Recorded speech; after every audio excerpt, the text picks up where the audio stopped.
Hello everyone, welcome back to my channel. I am Dr. Roshan. Myself, Dr. Khalis, MBBS, General Physician, Consultant Physician. आज हम लोग discuss करेंगे national immunisation schedule के regarding के कौन सा वैक्सीन कब देना है, किस एज में देना है, रूट क्या होगा, डोज क्या होगा, साइट क्या होगा, है ना। इसके बारे में पूरा डिटेल में हम डिस्कस करेंगे फॉर इन्फेंट के लिए, चिल्ड्रन के लिए और प्रेग्नेंट वुमेन के लिए। तो वन बाय वन सारी चीज़ों को देखेंगे। तो जो न्यू व्यूअर्स है प्लीज़ चैनल को ज़रूर एक बार विजिट कीजिए। चैनल पे बहुत काम की चीज़ें आपको मिलेगी, एजुकेशन से रिलेटेड, डेली लाइफ से रिलेटेड, डिजीज से रिलेटेड, ट्रीटमेंट से रिलेटेड।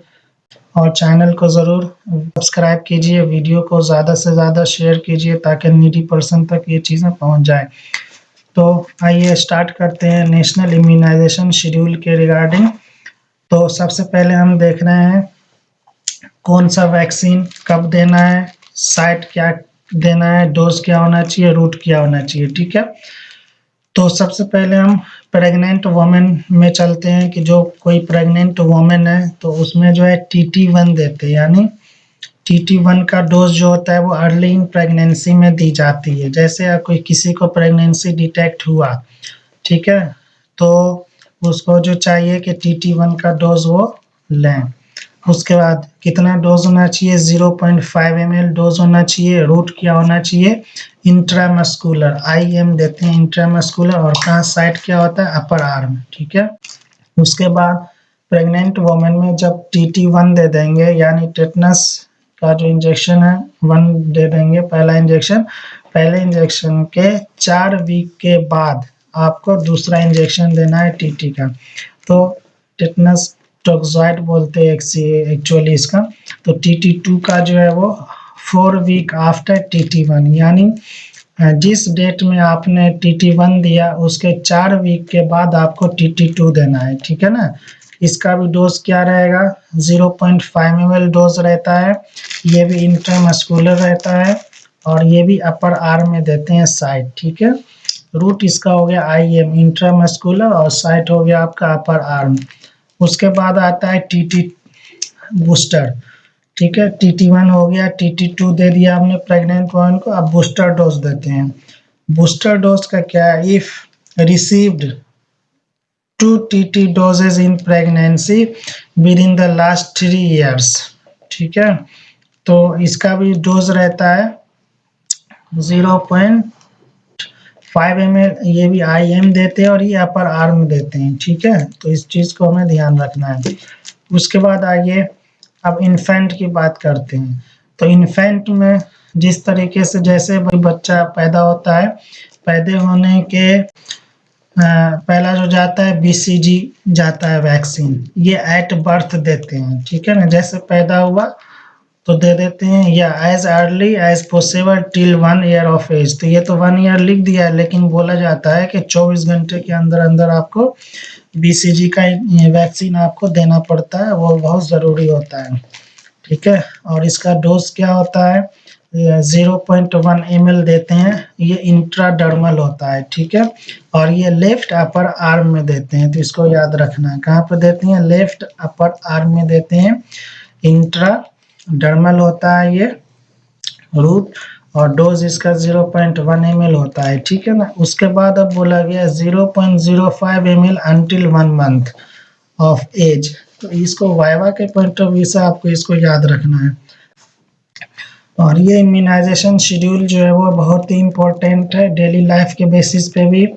और जो कोई मेडिकोज हो, चाहे वो कोई भी डॉक्टर हो, जैसे कोई MBBS कर रहा हो, BDS की पढ़ाई कर रहे हो, या BMS, BMS, BHMS, तो जो भी मेडिकोज हो उनके लिए तो ये इम्पोर्टेंट है। ये पूरा चार्ट एग्जाम में भी पूछा जाता है, वाइवा में भी पूछा जाता है, और ये डेली लाइफ में भी बहुत ही इम्पोर्टेंट है। जो न्यू बॉर्न बेबी होते हैं, जो न्यू बॉर्न बेबी है, उनके लिए कब देना है, किस रूट से देना है, क्या डोज देना है, तो बहुत सारे मदर को ये मालूम भी नहीं होता है ना। तो ये उसके लिए भी बहुत इम्पोर्टेंट है ये चार्ट। तो आप 1 बाय 1 देखते हैं, बहुत अच्छे से देखिए।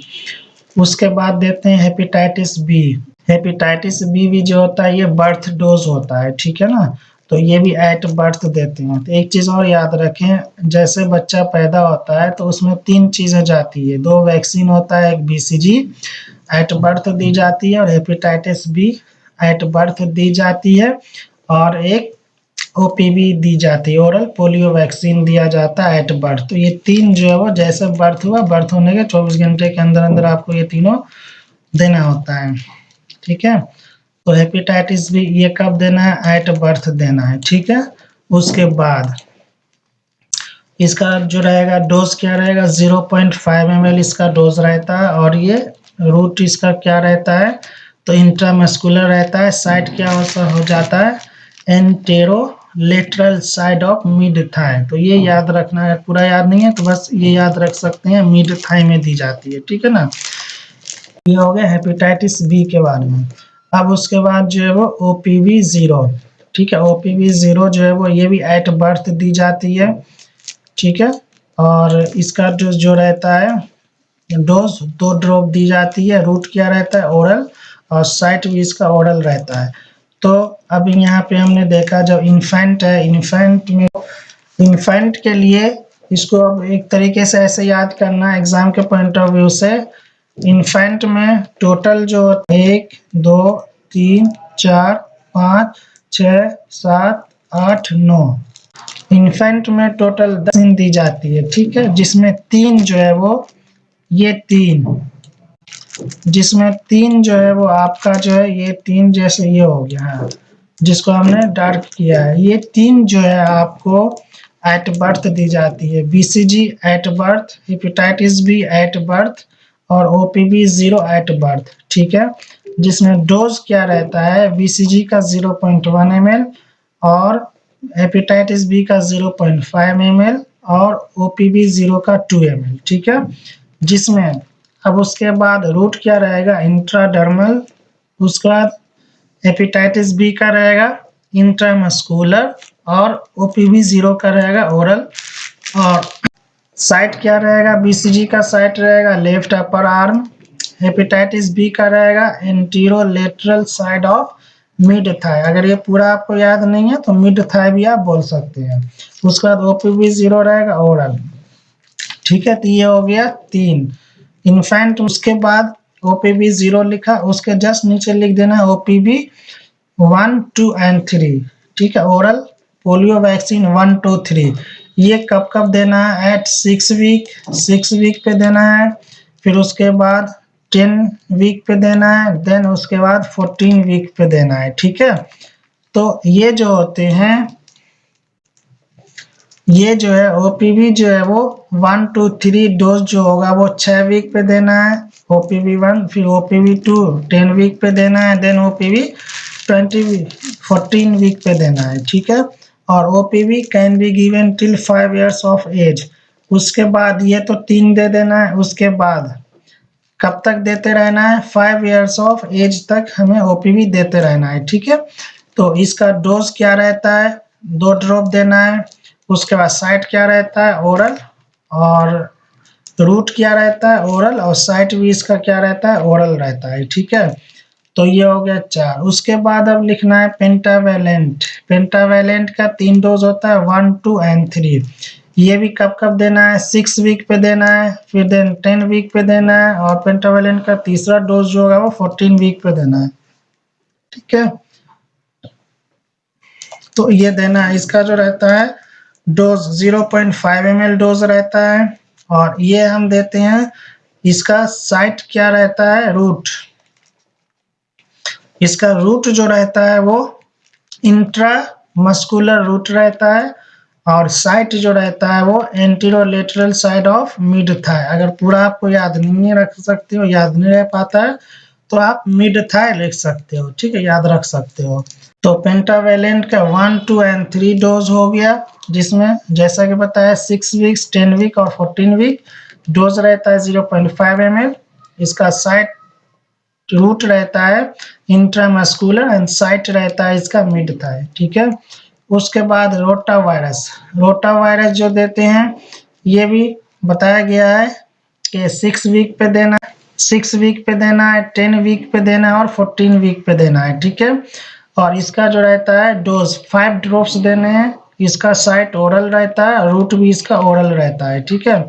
इसका रूट ओरल रहेगा और इसका साइट ओरल रहेगा, ठीक है। उसके बाद देते हैं IPV, ठीक है ना। IPV 2 fractional dose at 6 week and 14 weeks of age, ठीक है। तो इसका डोज रहता है 0.1 ml इसका डोज रहता है। और इसका जो रहता है रूट इंट्राडर्मल रहता है इसका डोज। इसका जो रहता है रूट क्या रहता है, इंट्राडर्मल रहता है। और उसके बाद इसका साइट भी क्या रहता है, इंट्राडर्मल देना है और अपर आर्म में देना है, ठीक है ना, राइट अपर आर्म के अंदर इसको देना है। फिर हो गया मेजल्स और MR फर्स्ट डोज, मेजल्स दे दो या MR, मेजल्स एंड रूबेला का फर्स्ट डोज, ठीक है ना। ये कब देना है, 9 मंथ का जब बच्चा कंप्लीट हो जाएगा तब देना है और 12th मंथ के एज तक में देते रहना है, ठीक है ना। 9 मंथ पे देना है और 12th मंथ पे देना है। इसका डोज रहता है 0.5 ml और ये कर देते हैं SC देते हैं। इसका जो रूट रहता है सबक्यूटेनियस और इसका साइट रहता है राइट अपर आर्म, ठीक है। उसके बाद आइए देखते हैं JE1 जैपनीज इंसेफेलाइटिस वैक्सीन। ये 9 मंथ कंप्लीट हो जाना चाहिए और 12th मंथ तक हम दे सकते हैं, 9 मंथ के पहले नहीं देना। इसका डोज रहता है 0.5 ml। ये भी SC देते हैं सबक्यूटेनियस और ये देते हैं अपन लेफ्ट अपर आर्म में, ठीक है ना। इसको याद रखना है, लेफ्ट अपर आर्म के अंदर ये दी जाती है, ठीक है। उसके बाद विटामिन ए का जो पहला डोज होता है वो 9 मंथ पे देते हैं, ठीक है ना, विद मेजल्स एंड रूबेला, ठीक है।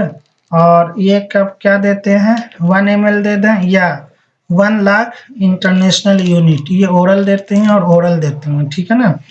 उसके बाद अब आते हैं चिल्ड्रेन की बात करते हैं। चिल्ड्रेन में DPT बूस्टर डोज की बात करेंगे फर्स्ट, है ना। DPT बूस्टर डोज फर्स्ट की हम बात करेंगे। तो इसमें जो देते हैं, ठीक है, चिल्ड्रेन में टोटल 7 वैक्सीन जाता है, ठीक है ना। चिल्ड्रेन के अंदर टोटल आपको 7 लिख लेना है। उसके बाद DPT बूस्टर डोज 1 लिखना है। फिर यहाँ सेकंड लास्ट देख सकते हैं DPT बूस्टर डोज 2। तो DPT बूस्टर डोज 1 ये कब देना है, 16 to 24 मंथ पे देना है, ठीक है। इसका डोज रहता है 0.5 ml। इसका रूट रहता है इंट्रामस्कुलर और इसका साइट रहता है मिड थाई, ठीक है ना, anterior lateral side of mid thigh. तो मिड थाई आप याद रख सकते हैं। फिर उसके बाद हो गया मेजल्स या मेजल्स एंड रूबेला का सेकेंड डोज, ठीक है। पहला डोज हमने इन्फेंट को दिया था, ठीक है, 9 मंथ कंप्लीट होने के बाद 12 मंथ तक दे सकते हैं, ठीक है ना। और इसका सेकेंड डोज जो है वो 16 से 24 मंथ तक देना है, 0.5 ml देना है और ये सबक्यूटेनियस देना है, ठीक है ना। ऊपर भी जो था इसका साइड देखिए, जो भी सेम वैक्सीन होगा तो साइट भी सेम होगा, है ना। जब MR का फर्स्ट डोज दिए थे वो भी सबक्यूटेनियस था, सेकेंड डोज हम दे रहे हैं वो भी सबक्यूटेनियस रहेगा। ये कहाँ देना है, राइट अपर आर्म में देना है, ठीक है ना। तो ये ऐसा आप याद रख सकते हैं। फिर उसके बाद आ गया OPV बूस्टर, ठीक है। OPV बूस्टर जो है वो 16 से 24 मंथ तक देना है, 2 ड्रॉप देना है, ये ओरल देना है, ओरल देना है, ठीक है ना। इसका रूट भी ओरल है और साइट भी इसका ओरल है, ठीक है। उसके बाद जापानीज इंसेफेलाइटिस का सेकेंड डोज, है ना। फर्स्ट डोज जो हम दे रहे थे 9 मंथ कंप्लीट होने के बाद, ठीक है। आप याद करें इसका डोज क्या था, तो सेकेंड का भी रहेगा क्या, ये रहेगा 16 से 24 मंथ तक देना है। डोज इसका 0.5 ml जैसा कि ऊपर बताए थे। साइट इसका रहेगा, रूट इसका रहेगा सबक्यूटेनियस और साइट इसका रहेगा लेफ्ट अपर आर्म, ठीक है ना। उसके बाद विटामिन ए का second dose, second to 9 dose, ठीक है ना। विटामिन ए का सेकेंड टू 9th डोज जो देना है वो हमें 16 से 18 मंथ में देना है सेकेंड डोज। उसके बाद एवरी 6 मंथ के बाद हमें देते रहना है डोज अप टू 5 इयर्स तक, ठीक है। फिर 6 से 18 मंथ में दिया हमने सेकेंड डोज। अब 18 मंथ में हम 6 मंथ और जोड़ लेंगे तो फिर तीसरा डोज जाएगा, फिर उसी में 6 मंथ जोड़ेंगे तो चौथा डोज जाएगा। इस तरीके से पूरा डोज देना है, सेकेंड टू 9 डोज। उसके बाद इसका जो रहता है डोज 2 ml या 2 लाख इंटरनेशनल यूनिट, इसका जो रहेगा इसका जो रहेगा साइट, ठीक है, इसका रूट रहेगा ओरल एंड साइट भी इसका रहेगा ओरल, ठीक है ना। उसके बाद डीपीटी बूस्टर डोज 2, ये कब देना है, 5 to 6 ईयर ऑफ एज पे देना है, 0.5 ml देना है इसका डोज, और इसका रूट रहेगा IM इंट्रामस्कुलर, और ये अपर आर्म में देना है, ठीक है। उसके बाद टीटी 10 इयर्स एंड 16 ईयर पे देना है, 0.5 ml देना है, और इंट्रामस्कुलर रहेगा, अपर आर्म में रहेगा, ठीक है ना। तो अब समराइज फॉर्म में मैं ये बताना चाहूँगा, यहाँ पे कुछ पॉइंट्स इन्होंने लिखे हैं, तो इसको अभी देखते हैं। उसके पहले हमें ये देखना है कि देखिए सबक्यूटेनियस और लेफ्ट, इस पूरे चार्ट में लेफ्ट अपर आर्म में 3 वैक्सीन हमें देना है इनफैक्ट, ठीक है ना, टोटल। तो पहला जो देना है BCG देना है लेफ्ट अपर आर्म में, ठीक है। उसके बाद जापानीज इंसेफेलाइटिस का फर्स्ट डोज भी देना है लेफ्ट अपर आर्म में, और जापानीज इंसेफेलाइटिस का सेकेंड डोज भी देना है लेफ्ट अपर आर्म में, ठीक है। तो इस चीज को ऐसे याद रखना है कि चिल्ड्रन के अंदर 1 और इन्फेंट के अंदर 2, ठीक है। एक BCG हो गया जो कि लेफ्ट अपर आर्म में देना है, ये आपका साइट हो गया, ठीक है। फिर उसका जापानीज इंसेफेलाइटिस का first dose left upper arm में देना है। उसके बाद जापानीज इंसेफेलाइटिस का सेकेंड डोज ये लेफ्ट अपर आर्म में देना है, ठीक है। उसके बाद अब ओरल की बात कर रहे हैं, ठीक है ना। तो ओरल जो है उसमें कुछ चीज़ों का ध्यान है, OPV 0 ये भी ओरल देना है, इसका साइट भी और रूट भी दोनों सेम रहेगा। OPV 1 2 3 इसका रूट एंड साइट दोनों सेम है, ओरल देना है, ठीक है। उसके बाद रोटा वायरस भी हमें ओरल देना है, रूट एंड साइट दोनों ओरल है। उसके बाद विटामिन ए का पहला डोज भी हमें ओरल ही देना है, रूट एंड साइट दोनों सेम है। और OPV बूस्टर का, ठीक है, OPV बूस्टर जो देना है ये भी हमें ओरल देना है, ये अब चिल्ड्रन में आ गए, ठीक है। उसके बाद विटामिन ए का 2 to 9 डोज ये ओरल देना है, रूट एंड साइट दोनों देना है, ठीक है ना। तो अब यहाँ पे देख रहे हैं एक चीज